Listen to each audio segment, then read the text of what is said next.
Well, I'm delighted to say that joining me on this week's podcast is Marlon West. Marlon's got a really important and rather harrowing story to share with us, but one that I think people need to hear. So, Marlon, it's good to get you on. How are you? I'm fine, thank you. Good morning. Some people are thinking if who aren't familiar with your story, they'll all be thinking, well, what is it? So let's get down to the real raw materials of this story. Just tell us a bit about your story, if you would. I've been a campaigner for the last couple of years. I've been campaigning for a national um, public inquiry with statutory powers for grooming. And the reason for that was my daughter was groomed up to a couple of years ago. So it's pretty recent. She was first groomed when she was 14, until she was just turned 18. We'll get down into the detail, Marlon, but prior to that, was Scarlett just a normal young girl? Yeah. Um, you know, let's be honest, she wasn't an angel, um, but yeah, she was a good kid, full of personality, definitely full of character, very academic. She went to quite a prestige school where we live. When she was younger, she went to a private school. No major problems from school. No phone calls that she hadn't done the homework. Yeah, she was a good kid. And then something happened. What was the alarm bell that went off in your head, Marlon, that thought, actually, something's not right here. Something's changed. I mean, of course, girls, boys, we all go from that Kevin and Perry moment, don't we? Where Yes, we go yeah, from normal kids to hormones and etc. kicking in, but something was different in your case. it was. So um, she was still 13 at this point, and I believe still to this day, this was the critical incident, what changed everything. And it was Halloween 2018. She'd gone trick or treating with a friend um, in the local village. And you speak to parents, you arrange pickups, and so her friend's mum were picking her up from Hyde bus station, and at 8 o'clock, and then dropping her off back at my house. She was late. I was panicking a bit, and I was ringing the mum. Um, what came from that was um, she was attacked in the bus station by 17 youths. Now, when I'm saying 17 youths, these ranged from 14 to 17. They were renowned in the area. A lot of the public around where I live knew about them because they had to change bus routes because they've been throwing bricks at buses, just causing chaos in the town. And what happened was Scarlett and a friend were waiting for the mum to pick them up, and the youths came into the bus station, and they're on the same side as Scarlett and a friend. So the pair of them walked to the other side of the bus station, and the gang picked up on this and basically chased them. A friend went one direction, Scarlett went the other direction. The gang chased Scarlett. Scarlett didn't know the gang at this point, and they chased her. They beat her up. They said, no, this is really lucky. It was raining this night, and when after the beat her up, they put a knife to her throat, and they did cut her neck, but it was only a scratch where they put the knife against the throat, and they set her coat on fire. So she had a winter's coat on with a furry hood, and it was the hood they set on fire. Now, luckily, because it was raining so hard, it was burnt, and the police took that as evidence. But that coat could have gone up, and she could have finished up dead. An interesting thing, she asked them why they was doing this, and they said it's anarchy evening. It's not Halloween anymore. So she wasn't the only person that beat up that night. They beat an adult up as well, and that was the critical incident for me. Was there any prosecutions from these events? Did anybody face the criminal justice system for assault or? Two of them, because of their age and they're under 18, this is what I was told at the time. There was only two of them that the police arrested, and because they were 17, and they went to youth offenders, but the police didn't want to criminalise them, so there was no real criminal prosecution made. So there wouldn't be a criminal record, which I was really disappointed with. Yeah. And what effect did this have on Scarlett then? Did you see a notable change in her Yeah, character and within the week of that happening, a character massively changed. So from a very very young age, Scarlett has always rode horses, and as she got older, I bought her a horse. And the friend she was with was one of her horse friends. And after school, she'd go to a horse. Weekends, she'd spend all weekend at the farm. And I'll be honest with you, it absolutely financially crucified me. But the reason I did it was to keep her off the streets. Hmm. It didn't turn out like that, unfortunately. So what started happening after that was I was getting phone calls from the farm saying Scarlett's not been up tonight, Jasper hasn't been fed, it's not been cleaned out, etc. Which was alarm bells for me because she was so obsessed with Jasper horse. What transpired from there was she turned 14 at the Christmas. After Christmas, she started going missing and coming in late, but just odd ones, weekends. But what I found out afterwards was she started knocking around with this gang because the gang started turning up at the farm, which is why she weren't going to the farm. I'm missing that sometimes because she'll frightened of them. So she finished up, and I kind of get this. I'm not saying it's right either. She started knocking around with them so they wouldn't bully her. But this gang bullied everyone within the gang. That's just their makeup. And like I say, she wouldn't come home. I started ringing the police. There was one occasion, it was a school night, and she came downstairs at like, I don't know, 10, 11 o'clock. I was just going to bed, all dressed up. So I said, where are you going? So she says, I'm going out. I said, you're not going out at this time. We've got school tomorrow. And she attacked me, physically attacked me while I stood at the door. And I'm a psychiatric nurse. I restrain carefully, safe. I'm always safe. I do mandatory training every 12 months. And I did restrain her. Uh, Firstly, to protect herself because she was going hysterical, and also to protect me. The next day, she told school, and school rang social services, and the police rang me at work. I had to come home, and the police were fine. And what they said to me is, yes, under common law, you can restrain her. She's got no bruises on her. What's your story and her story match, and you've not spoke to each other. Mhm. We're not going to do anything. And they explained to the police she was trying to go out late at night. Unfortunately, social services didn't see it that way, and they stayed involved for a while, and then I guess discharged her. But whilst the social services were involved, she's going missing a lot more. And I'm saying to the social worker, she's got money on her. I can smell cannabis on her. I'm really, really concerned. Anyway, they still discharged her.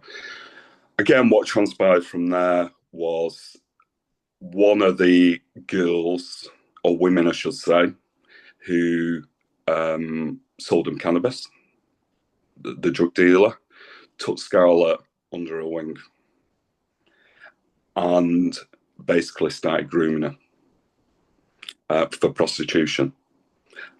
Marlon, let's just pause that there for a second because I think parents will be listening to this and think, "Oh, crikey, I've been through similar situations," and and it echoes in my mind that I've got daughters and going through those teenage experiences. When you get to this dreadful point where social services are involved, what did that do to your relationship? Did it deteriorate from there, or I've got to say,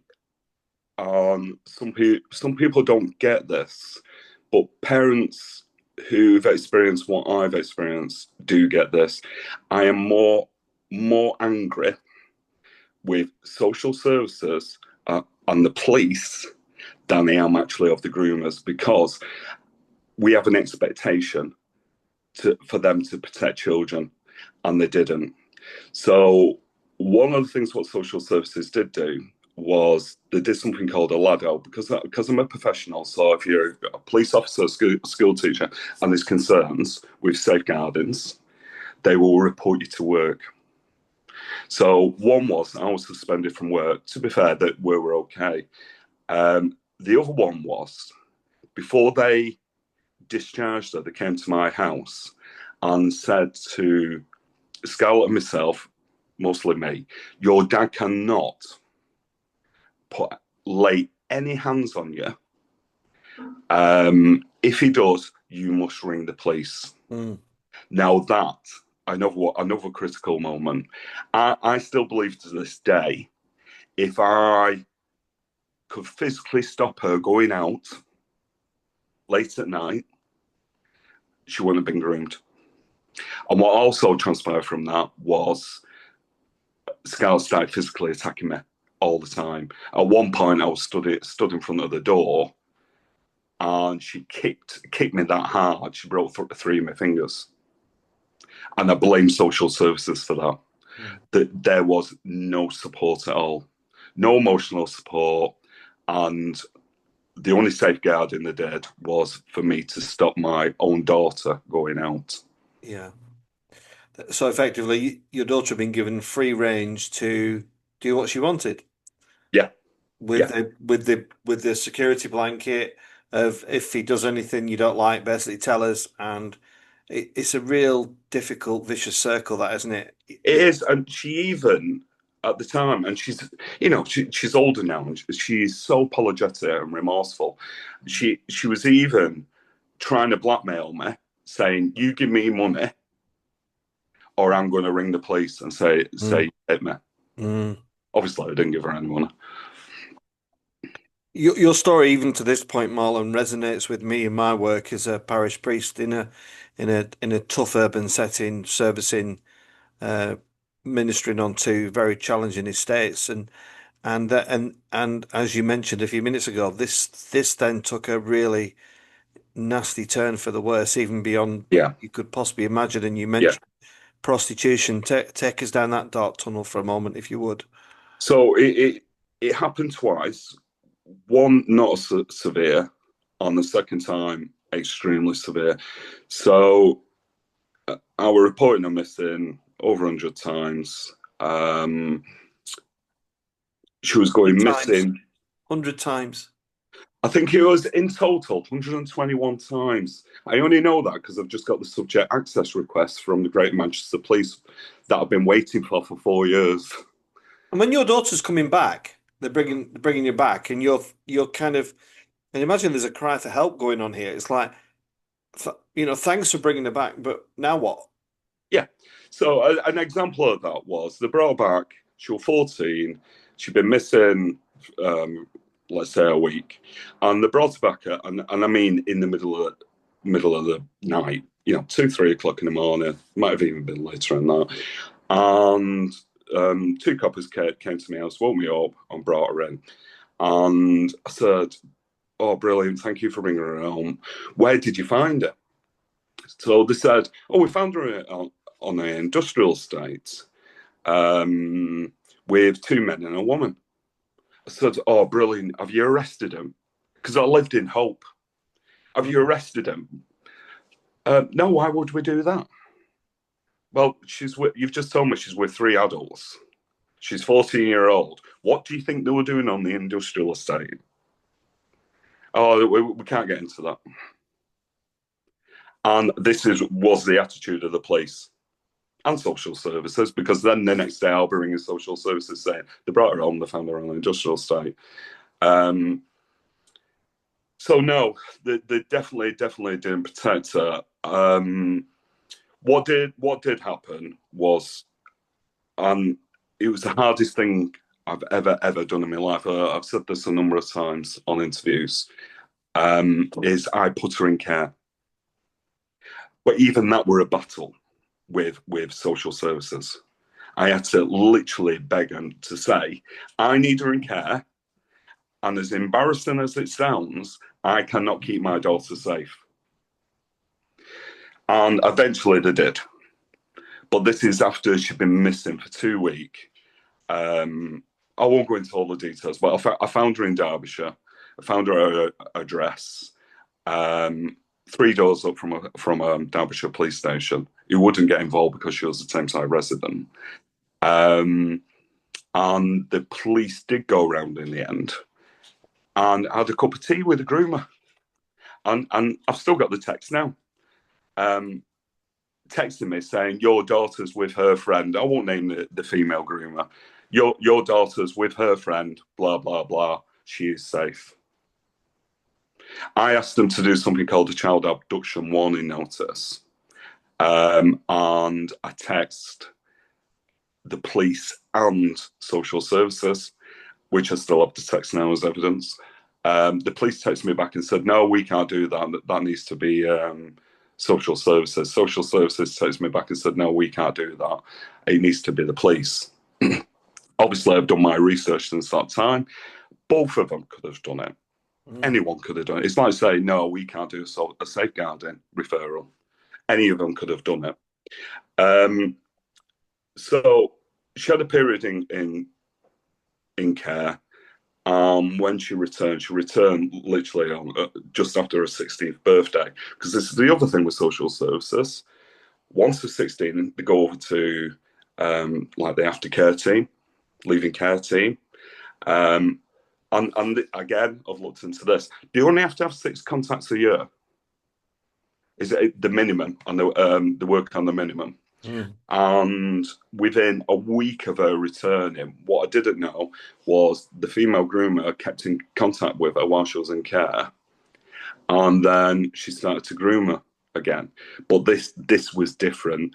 This time she was being trafficked to Bradford quite a lot, Birmingham, all over the country, but Bradford and Birmingham were regular.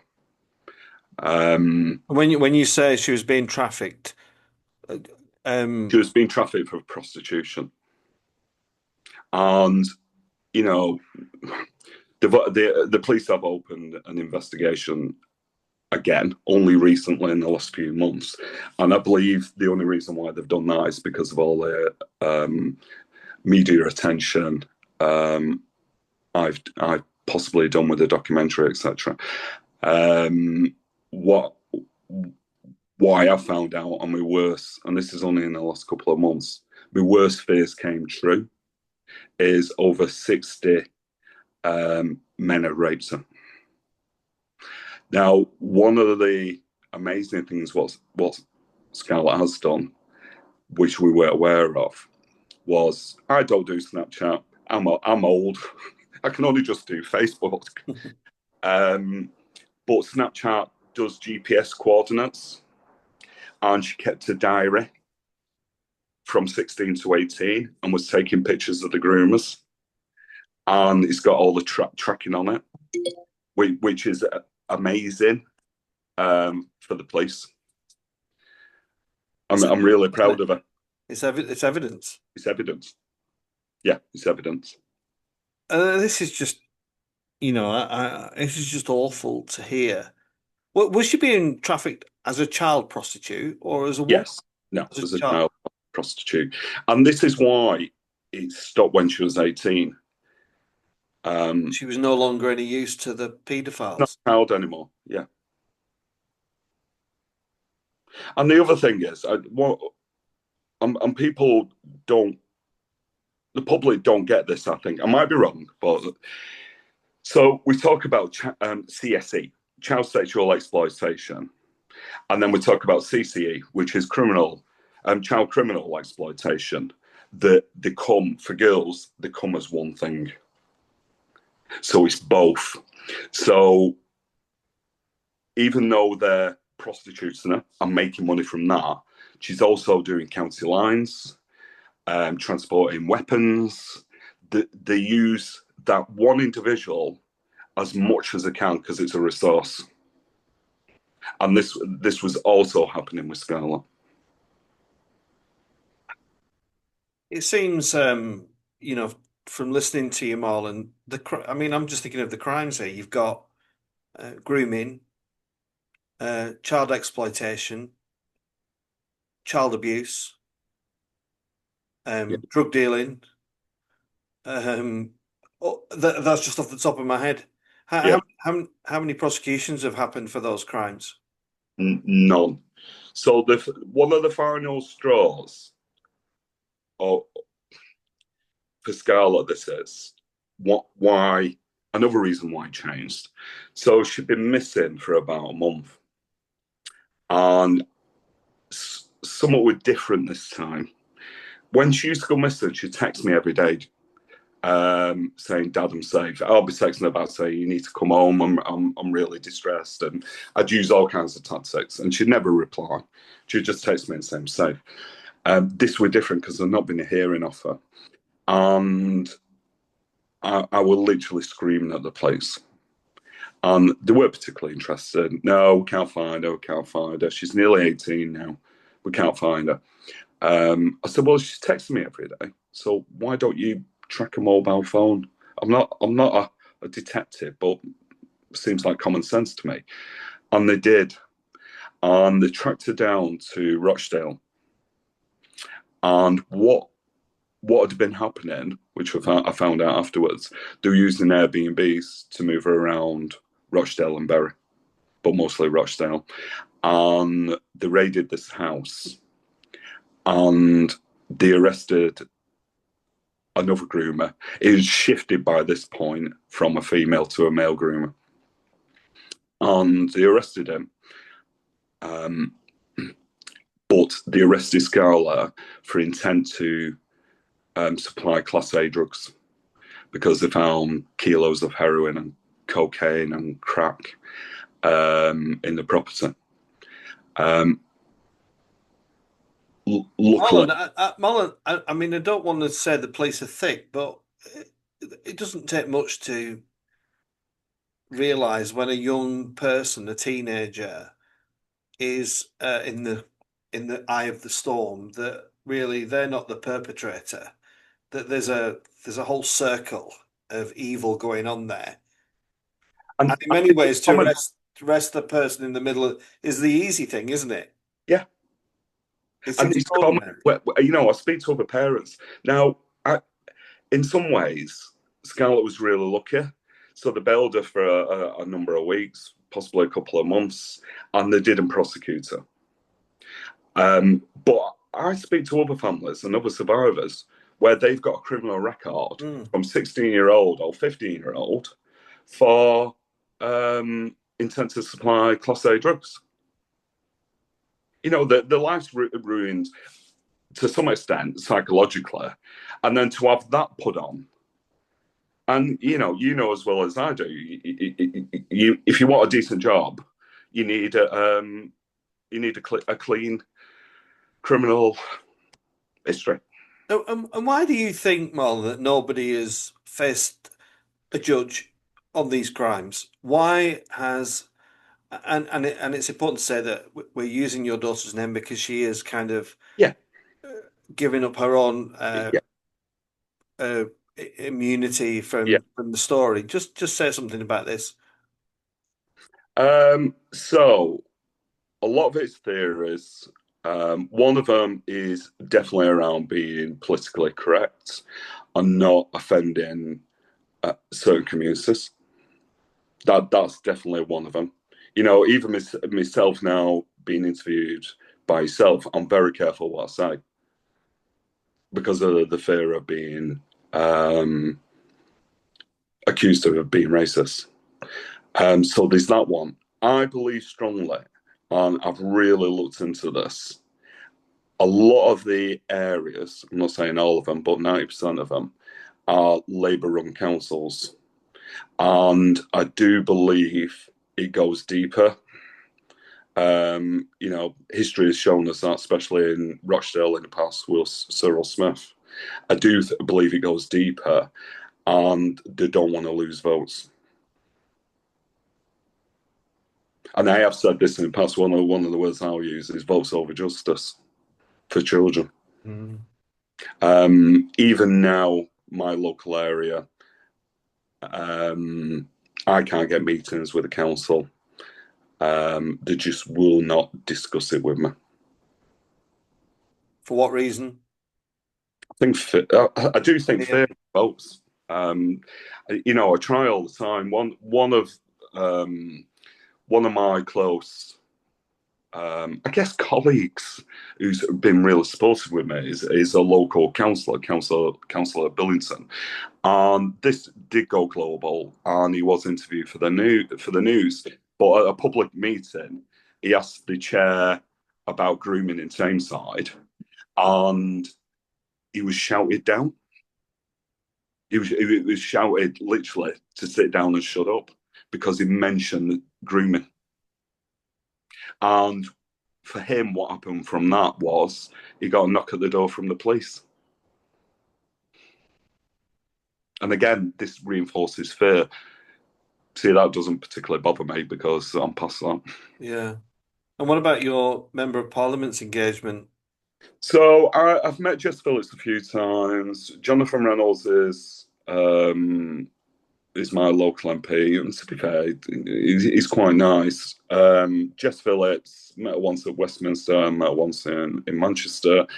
She were very clear. This is going back possibly 6 months ago, October last year, first meeting I had with her, that they weren't going to support public inquiry. So I'm not political. I don't care which politician it is, as long as they do something. That's my priority. Presently, I've been meeting with Chris Phillips, Katie Lamb, who's been a really, really big support. Katie Lamb, for people who don't know, was the Conservative MP that challenged Jess Phillips in Parliament just before Easter about grooming. I will continue to put pressure on the government to do a public inquiry. And we don't need independent inquiries because they haven't got any statutory powers. For example, for that is Andy Burnham, which is another person I meet up with. He's been running something called Operation Spam Review, which looks into the historic grooming for Alderman Rochdale, but how the house services reacted to that. And Greater Manchester Police have refused to be interviewed and also to share information. This is the problem with an independent inquiry. Legally, they can do. They don't have to engage because it hasn't got any statutory powers. So a public inquiry would mean they would have to. Yeah, so the way I think of a public inquiry, it's like a courtroom setting where people are requested to be interviewed and they can't refuse. Mm.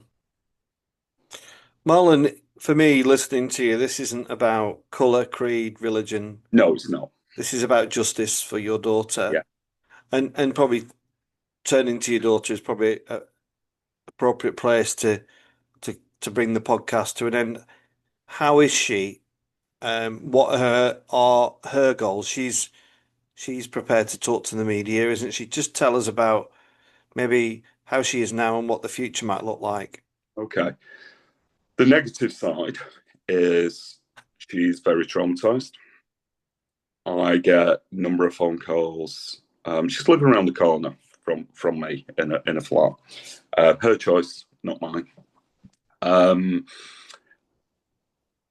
I still get a number of phone calls in the middle of the night from her having nightmares.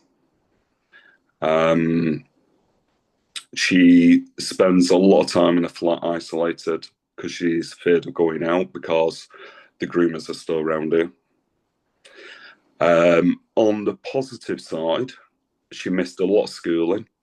She's just passed an English exam, and she's got a maths exam next week because she does like academia. She is currently working with a news channel. I won't say which news channel. And she's going around the country interviewing politicians. There's a bit about her story, but going around the country interviewing politicians and other survivors. I'm hoping something will come from that for her. Is she still seeking? Is she seeking justice herself? Yeah, so we do have ongoing meetings with the police, but since the Channel 4 documentary came out, um, they're not engaging it as serious as it was before the documentary. So we are having problems with them. And what's your hope for the future, Marlon? My hope for the future is one, we do have we have a public inquiry because it has to stop. One of the things I feel very strongly about is it is worse now than it was, I don't know, 12, 15 years ago, Rochdale and Rotherham. I think it's worse now because not that many individuals have been prosecuted. They know they can get away with it. So that's increased it. But it has to stop. For Scarlett, I just hope she has a future. But to be blunt with you, what she's been through, she'll never have, let's say, the opportunities me and you had when we were younger. And if people want to keep track of this story, Marlon, and you and your family, how can they do that? They can do it on Twitter. One of the things I'm just in the process of doing is setting up a charity. Um, I, I get that many people contacting me, and I always might take me a week or two. I always get back to them. I will speak to any family member, any survivor. Um, there's not that many charities out there, if I'm honest. I was really shocked. Mm. Um, and I think a lot of it's to do with funding because people don't want to fund grooming charities. So I am in the process of setting charity up with some other colleagues as well. Twitter's probably the best thing. However, I do get a lot of people finding me on Facebook and then sending me messages. And would you encourage people to get in touch if they've been through something? Definitely, definitely, yeah. So as far as confidentiality, I'd never breached the confidentiality. I can offer some support. I am a qualified mental health nurse as well, and a qualified CBT therapist. The other thing that I have done for a lot of families is I've referred them over to the solicitors. I don't get a finder's fee. I don't make any money out of this, and I know some organisations will do, and that's been really helpful for people because what a lot of people or survivors don't recognise is even though there's not been a prosecution, I'm not saying this makes it right, but even though there hasn't been a prosecution, they can still basically sue the police forces or local authority. And some people find it helps because they can tell the story Mm. of what's happened to them. Well, Marlon, thank you for telling your story of what's happened Thank to you. you and your family, and that offer of friendship is included me. You know, if you've been affected by this podcast or you want to get in touch in confidence, then do, and I'll make sure that your story's heard and and give a voice to, in many cases, the voiceless. And Marlon, thank you for your time and thanks for coming Thank on the you. podcast. Thank you.